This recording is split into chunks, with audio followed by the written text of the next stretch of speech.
Okay, today I just have a really quick tutorial tip, and the tip is how do you make any lens work like a macro lens. So all you've got to do is just take your camera, take off the lens. Preferably I like using this old manual vintage lens because somehow the lens can actually fit really inside this whole area, and all you've got to do is just slot it in here, and immediately you have yourself a little macro rig just with a 50mm lens. How you actually focus your lens for a macro setup like this is you don't actually need to adjust your focusing rings here. Instead, you just do forward and backward movements to get the focusing sharp.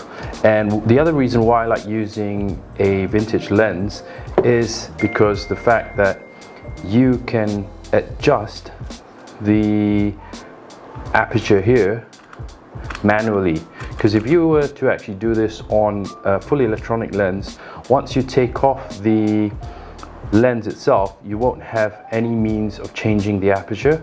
So you have to do it manually, and one of the other ways to actually change the aperture of a non-manual lens, say for example if you want to actually change an electronic one, is that you just need to put in the lens and you need to set a new aperture value, and then you've got to press the preview button so that the aperture closes down, and at that exact moment you switch off your camera and pull out the lens.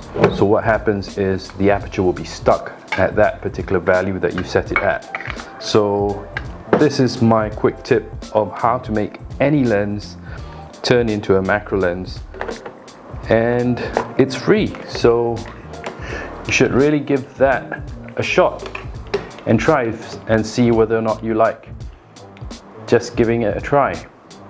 Right, so that's my quick tip for today. Hope you guys liked it.